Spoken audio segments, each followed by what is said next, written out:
오늘 주님께서 주신 말씀은 에스겔서 44장 15절로 31절까지의 말씀입니다.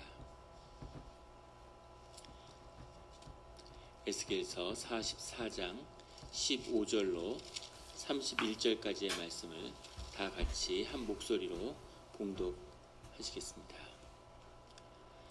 이스라엘 족속이 그릇 행하여 나를 떠날 때에 사독의 자손 레위 사람 제사장들은 내 성소의 직분을 지켰은즉 그들은 내게 가까이 나와 수종을 들되 내 앞에 서서 기름과 피를 내게 드릴지니라.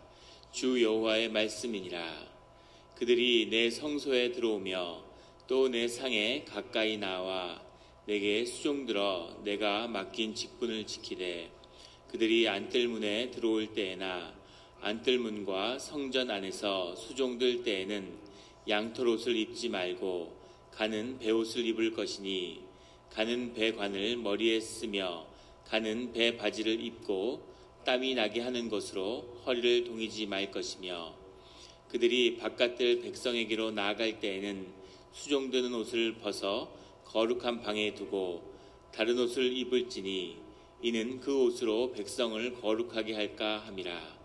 그들은 또 머리털을 밀지도 말며 머리털을 길게 자라게도 말고 그 머리털을 깎기만 할 것이며 아무 제사장이든지 안뜰에 들어갈 때에는 포도주를 마시지 말 것이며 과부나 이혼한 여인에게 장가들지 말고 오직 이스라엘 족속의 처녀나 혹시 제사장의 과부에게 장가들 것이며 대백성에게 거룩한 것과 속된 것의 구별을 가르치며 부정한 것과 정한 것을 분별하게 할 것이며 송사하는 일을 재판하되 내 규례대로 재판할 것이며 내 모든 정한 절기에는 내 법도와 율례를 지킬 것이며 또 내 안식일을 거룩하게 하며 시체를 가까이 하여 스스로 더럽히지 못할 것이로되 부모나 자녀나 형제나 시집가지 아니한 자매를 위하여는 더럽힐 수 있으며 이런 자는 스스로 정결하게 한 후에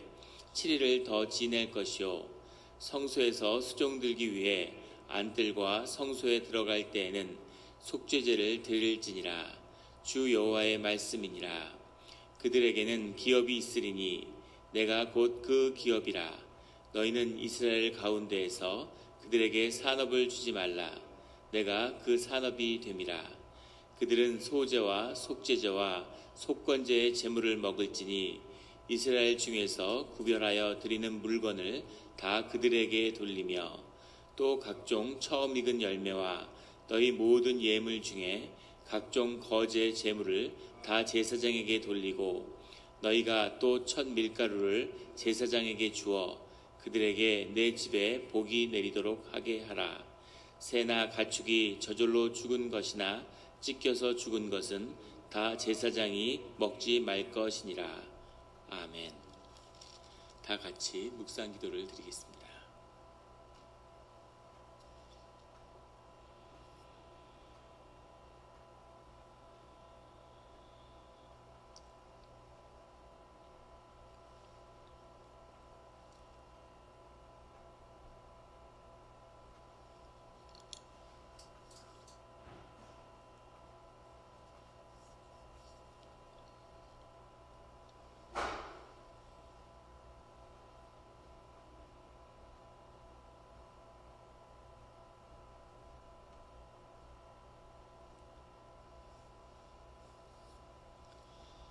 하나님 아버지 감사합니다. 주의 음성을 듣고자 저희가 새벽 제단 앞에 모였습니다. 우리 마음의 기도와 우리 마음의 묵상이 주님께 연락되기를 원합니다. 감사드리며 예수 그리스도의 이름으로 기도드렸습니다. 아멘. 오늘 에스겔서 44장 15절의 말씀은 이렇게 시작하고 있습니다. 이스라엘 족속이 그릇 행하여 나를 떠날 때 사독의 자손 레위 사람 제사장들은 내 성소의 직분을 지켰은즉 사독은 다윗 시대의 제사장이죠. 다윗의 제사장이고 다윗 이후에 솔로몬 시대 대제사장을 지냈습니다. 하나님의 뜻을 분별하고 하나님의 뜻에 따라서 다윗과 솔로몬의 편을 지킨 그런 사람이죠. 그런데 이 레위의 자손들이 성전을 지키는 그 일들을 성소를 더럽힌 다음에 이제 사독의 자손에게 이 제사장의 직분이 넘어간 겁니다.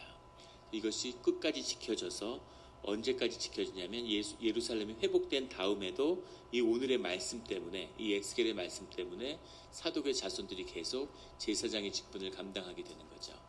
그러다가 셀류쿠스 왕조가 들어서고 거기에 안티옥 4세가 들어와서 주전 171년인가요? 7년인가?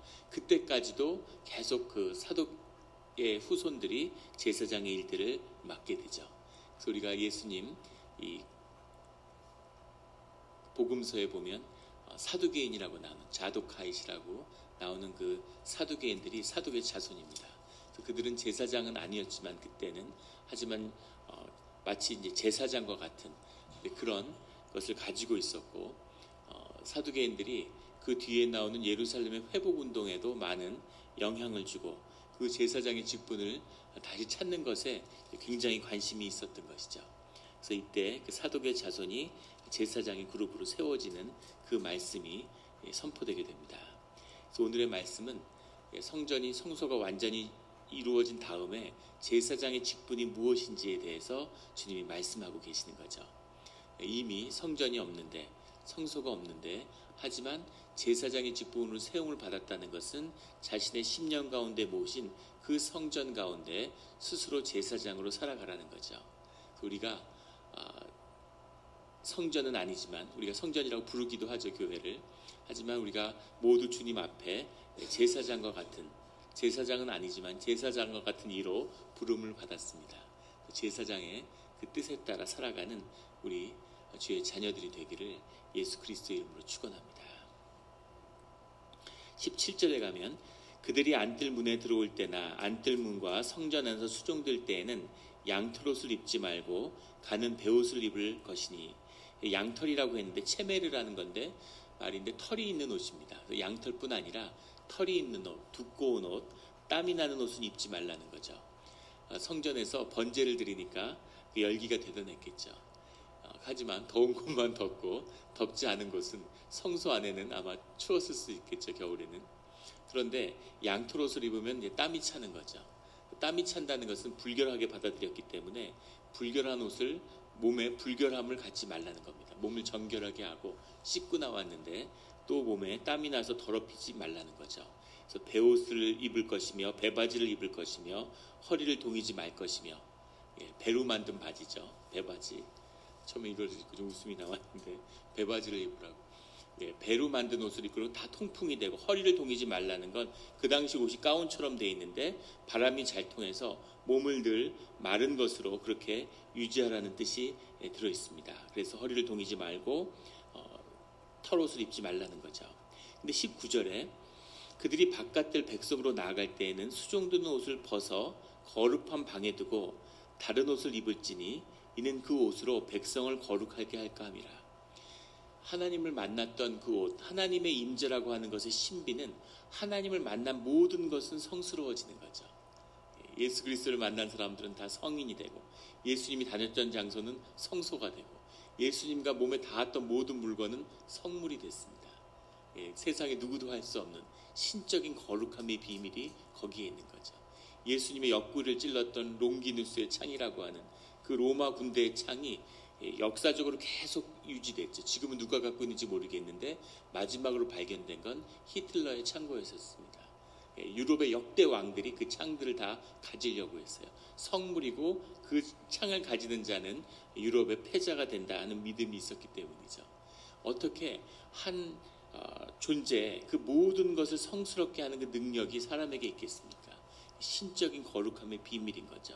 그래서 이 오직 대제사장만이 들어가는 성소에 들어갔다가 나온 그 옷은 성스러움을 입은 거죠. 그런데 왜 그 옷을 갖고 나가서 백성들을 거룩하게 하면 안 되는가 하는 겁니다. 사람들도 좀 거룩하게 하면 좋지 않을까. 그런데 이것이 바로 임재의 비밀인 거죠. 하나님의 거룩함에는 거룩함의 비밀이 있습니다. 그래서 그 거룩함이 계속 지켜지기 위해서는 그 거룩함을 주님께 덧입지만 주님 앞에 돌려두고 나와야 되는 거죠. 그것이 굉장히 중요한 것입니다. 임재의 비밀이에요. 어제도 새벽에 그런 말씀을 나눴는데, 찬양을 할 때 하나님의 임재가 있고 하나님의 기름 부음이 있으면 찬양 가운데 엄청난 은혜가 일어나죠. 그런데 계속 찬양을 해도 하나님의 임재가 머물게 하려면 하나님의 오신 그 영광을 그대로 하나님께 돌리는 것이 있어야 된다는 겁니다. 그래서 찬양을 끝나고 나면 기도를 하고 모여서 그 주님이 함께했던 영광, 자신에게 덧입혀졌던 기름 부음을 주님께 돌리고 나와야 되는 거죠. 혹시 기도할 때 보신 분이 있는지 모르겠는데, 저도 새벽 기도가 끝나고 어떤 때나 설교를 하면 올라가기 전에 주님의 영광을 구하지만 그리고 나서는 모든 영광을 오직 주님께 돌린다고 하는 고백을 드리고 내려옵니다.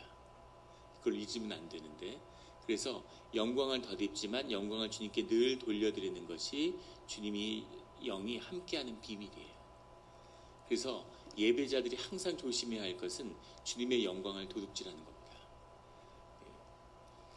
찬양팀이 서고 또 반주자가 되고 예배자로서 어떤 직분을 맡던 하나님의 임재가 일어나는 예배가 일어나면 그곳 가운데 하나님의 영광이 함께하는 거죠. 그러면 생명이 살아나고 말로 표현할 수 없는 거룩함을 얻게 됩니다. 그것이 예배자의 비밀이고, 그렇게 왜 예배자로 서려고 그러고 예배자로 봉사하는 일 가운데 열심을 내는 비밀이 있겠습니까? 성가대 지휘를 하고 그런 분들은 굉장히 조심해야 되는 거죠. 자칫 하나님의 영광을 자신도 모르는 사이에 도둑질할 수 있다는 겁니다.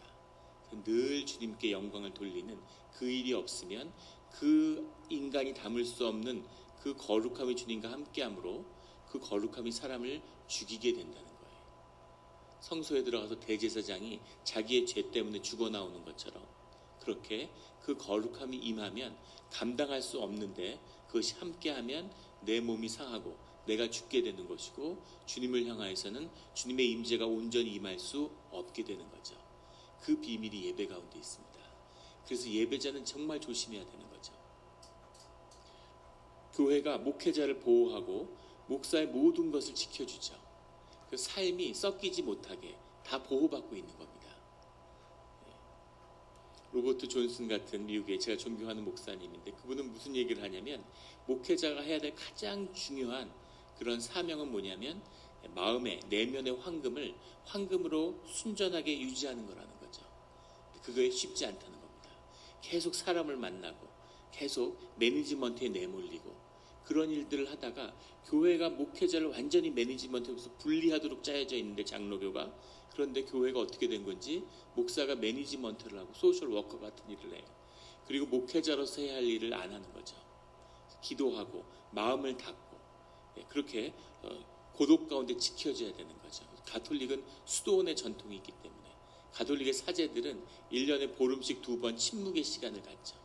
계속 분리돼서 그 내면의 황금을 지켜야 되는데, 개신교회 목사는 계속 사람 만나잖아요. 계속 이야기하고 계속 모임이 있고 회의하고 이러면서 자기도 모르는 사이에 점점 돌로 변해가는 거죠. 돌이 된지도 모르고 황금의 역할을 하니까 그렇게 공동체가 영적으로 죽어가는 거죠. 그게 영의 비밀입니다. 어디나 마찬가지예요. 불교도 상가가 있어서 그 사람들이 계속 기도하고 분리돼서 그 신성을 지키려고 안간힘을 쓰는 거죠. 이것이 이 성스러움의 비밀 가운데 있는 겁니다. 이것을 제사장이 잃지 않도록 지켜야 된다는 거죠. 심지어 입은 옷도 벗어놓고 나가라는 겁니다. 그래서 이 하나님의 거룩함의 비밀이 이 안에 있는 거죠.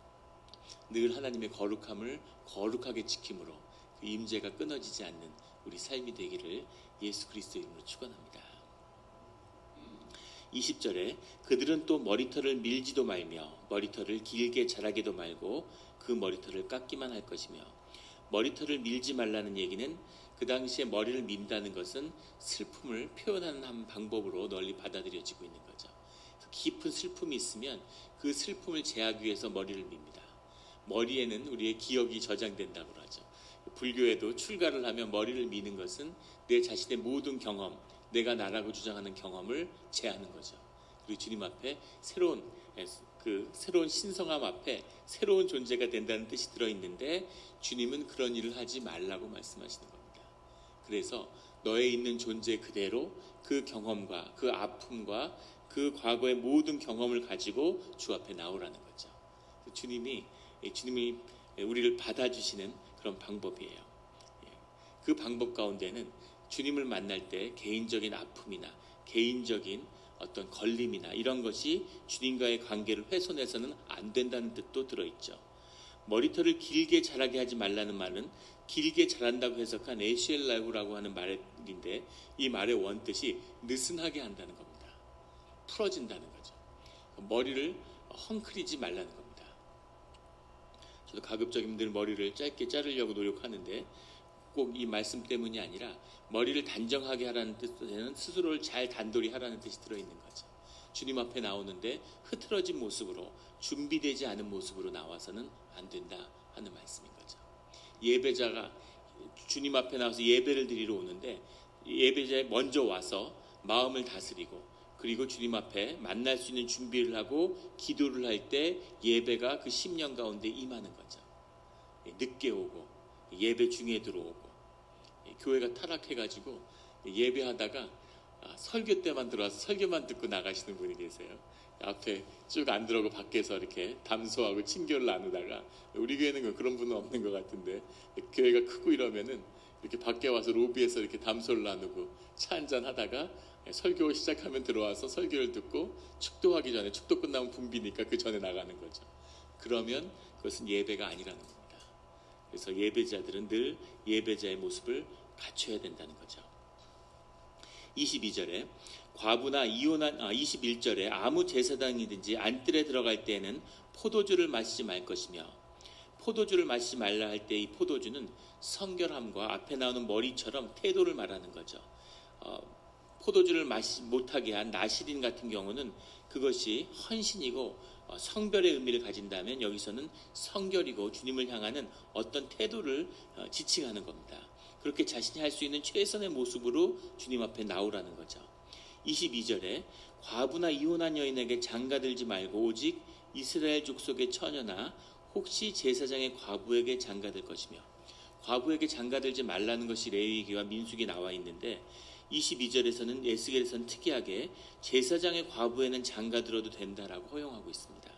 똑같은 일이 25절에도 나오는데 부모나 자녀나 형제나 시집가지 아니한 자매를 위하여는 더럽힐 수 있으며 대제사장은 아버지의 시체도 건드릴 수 없죠. 정결함을 더럽히지 않기 위해서. 그런데 부모뿐 아니라 자녀나 형제도 더럽힐 수 있다 이렇게 바뀌어 있습니다. 그래서 왜 그랬을까? 왜 이것이 변화되었을까? 근데 그 뜻에는 아마도 이 성전이 무너지고 이제 제사장들이 이 노예로 끌려와서 살고 있는 이 현실적인 삶의 모습을 하나님이 받아주신 게 아닌가 싶어요. 이 예루살렘을 살 때하고는 다르죠. 지금은 누가 제사장의 가족의 시체를 대신 염화해 주겠습니까? 그 사람들밖에 할 게 없는 거죠. 자신의 아무 재산이 없는 제사장의 부인이 제사장을 위한 것이 아니라 제사장의 과부를 위한 그런 거죠. 무엇으로 먹고 살 수 있었겠습니까? 그냥 남편이 죽으면 그 당시에는 죽는 거죠. 그래서 그것을 구제하려는 하나님의 은혜가 담겨 있는 것이 아닌가 그렇게 예측할 수 있겠습니다. 하나님의 은혜가 그러니까 사실은 대제사장에게 엄격한 것을 요구하시는데 그런데 오히려 더 레위기나 민수기보다 더 풀어진 더 관대한 이제 그런 모습이 나타나고 있다는 거죠.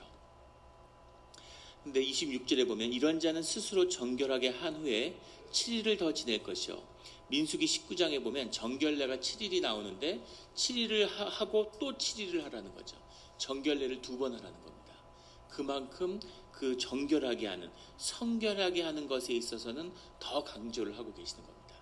그래서 율법적인 것은 풀어지는데 마음의 정결함, 너의 심령의 정결함은 더욱 중하게 2배나 더 강하게 그렇게 강조하고 계시는 거예요. 그런 마음가짐이 아니면 그러면 주님을 이 바벨론에서 모실 수 없다는 것을 주님이 말씀하고 계시는 거겠죠. 늘 주님 앞에 마음을 깨끗이 하는 우리 성도님들이 되시기를 주의 이름으로 축원합니다. 28절에 그들에게는 아주 중요한 제사장 직분의 뜻이 담겨 있습니다. 그들에게는 기업이 있으리니 내가 곧 그 기업이라. 너희는 이스라엘 가운데에서 그들에게 산업을 주지 말라. 내가 그 산업이 됨이라. 그들에게 기업이 있으리니, 기업이라는 건 나할라라는 말인데 토지를 의미하는 겁니다. 이 제사장들에게는 토지가 없다는 거죠. 그리고 그들에게 산업을 주지 말라. 산업이라고 해석된 것은 아후자라는 말인데 생필품을 의미하는 겁니다. 그들에게는 생필품이 없고 그들에게는 토지가 없다. 그러시면서 내가 곧 그들 가운데 기업이 되고 산업이 될 것이다. 내가 그들의 토지가 되고 내가 그들의 생필품이 된다. 주님이 먹여 살리시겠다고 하는 말이죠. 최고의 영예고 최고의 은혜입니다. 주위의 사람들은 주님으로 인해서 먹고 살아야 되는 거죠. 주님으로 해서 먹고 산다는 건 물론 까마귀가 먹을 것을 엘리야처럼 물어다 줄 수도 있겠죠. 아니면 하늘에서 만나가 내릴 수도 있겠지만 하나님이 취하시는 방법은 30절에 나오는 너희가 또 첫 밀가루를 제사장에게 주어 그들에게 내 집에 복이 내리도록 하라 하는 말씀에 있는 거죠. 주님께 드린 그런 제사의 물을, 예물을 제사장이 주님께 드리고 그 다음에 그것을 제사장이 먹어요. 엄청난 거죠. 물론 하나님이 그 뜻을 받으심으로 마음을 취한 것이지만 상상할 수 없는 겁니다. 제사장이 뭐 대단해서가 아니라 하나님이 그들의 삶을 책임지는 방법인 거죠. 첫 밀가루를 제사장에게 주었는데 그들에게 내 집에 복이 내리도록 하게 하라. 제사장에게 준 그 밀가루를 통해서 하나님의 축복이 나가게 하겠다는 거죠. 그 뜻이 이 안에 들어있습니다. 목사는 제사장은 아니지만 제사장과 사제와 같은 그런 기능을 하죠. 그래서 하나님에게 의지해서 하나님의 뜻에 따라서 먹고 살아야 되는 거죠. 이것에 영의 비밀이 있는 겁니다. 이 비밀이 뭐냐면 우리가 교회에서 사례를 준다고 하는데 우리 교회에서는 이제 사례란 표현을 쓰지 않죠. 사례라는 것은 이제 일에 대한 대가를 준다는 건데 제사장은 일에 대한 대가를 받는 게 아니라 그 삶이 성전에 속해 있기 때문에 성전을 통해서 하나님이 주신 재물을 나누는 겁니다. 그래서 우리는 사례란 표현을 안 쓰고 신수비라는 표현으로 바꿨죠. 원래 한국 교회에서 쓰던 표현입니다. 뗄나무 실자의 물수자죠. 뗄나무와 물값을 준다는 건데 삶을 보존한다는 뜻이 들어있는 거예요. 삶을 나누는 것이지 무슨 자기 일에 대한 거기에 대한 대가를 받는 것이 아니라는 거죠. 그 뜻에서 비춰본다면 삶의 필요가 채워지는 것이지 무슨 교회가 크다고 그래서 한국 같은 데 보면 막 교회가 크면 목회자들도 무슨 어마어마한 그런 걸 받고 그러는데 그건 것은 성경의 뜻에 맞지 않는 겁니다. 삶만 채워지면 되는 거죠. 살아갈 만큼만 채워지면 되는 겁니다. 이 삶을 성전에 기대서 하나님께 의지할 때 하나님의 역사가 나타나고 성령의 역사가 나타나는 겁니다. 예전에 제가 아는 한 목사님이 있는데 그분이 부모님들이 유복한 분이에요. 그리고 외아들이니까 이분이 이렇게 처음에 대학을 서울로 오니까 지방의 시골에 사시는데 대학교 앞에다가 아파트를 사주셨대요. 얼마나 재력이 있으면 서울에다가 아파트를 사서 자녀가 대학 다니게 하는데 기숙사 얻기 힘들겠다고. 귀한 자녀죠. 이분이 신시라서 아버님도 장로님이고 그래서 안수를 받고 목회를 하는데 시골에는 작은 교회를 갔는데 교회에서 신수비로 60만 원을 주는 거죠. 대학생 때도 수백만 원씩 용돈으로 썼는데 60만 원이란 돈이 무슨 그게 되겠어요. 그러니까 이분이 그 돈을 다 헌금해 버리고 자기 돈을 가져다가 자기 건물도 있고 자기 집에 뭐 세도 주고 이러니까 그 돈을 받아서 어려운 교회에 다 베푸는 거죠. 청년들도 다 베풀고 장학금도 주고 교재도 다 자기가 사다 나눠주고 열심히 교회를 섬기는데 그런데 사역이 전혀 되지 않더라는 겁니다. 몇 년이 지나도 전혀 사역이 안 돼서 그 마음이 괴로운 거죠. 미국 욕 중에 성령 없이 목회하라는 그런 욕이 있죠. 성령님이 소멸하면 목회를 한다는 것만큼 저주는 없습니다.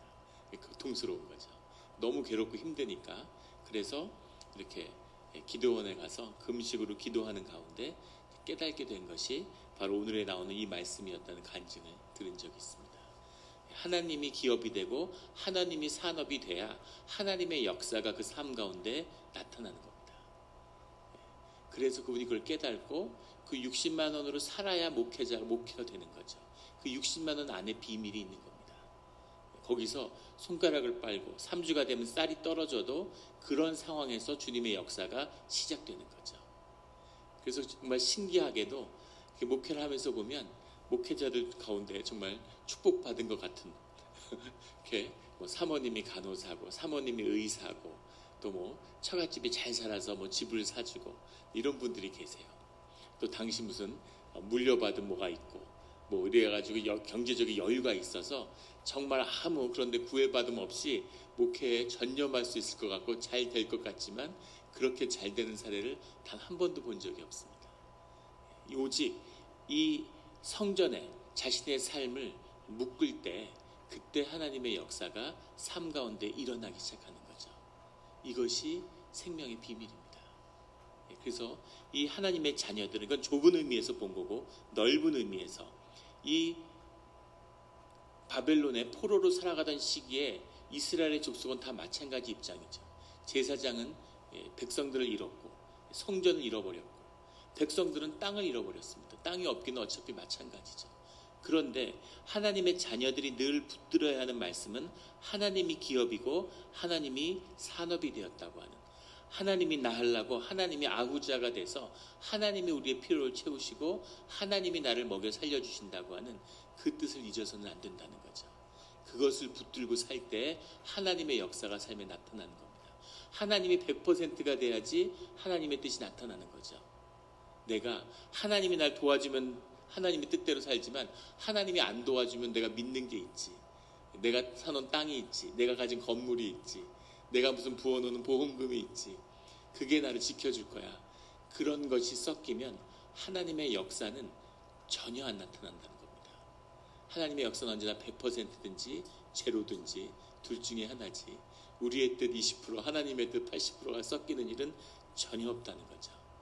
온전히 하나님께만 의지하고 내가 가진 모든 것을 주님께 올려드리는, 주님께 올려드린다고 해서 통장의 이름을 하나님으로 바꾸는 게 아니죠. 내 이름으로 되어 있지만, 내 이름으로 집이 등기되어 있지만 이것이 주님의 것임임을 주님께 올려드리고 선포하는 그런 우리 성도님들이 되시기를, 하나님이 산업과 기업이 돼서 하나님으로 인해서 먹고 사는 그 복을 누리시는 우리 성도님들이 되시기를 주의 이름으로 축원합니다. 같이 기도드리시겠습니다.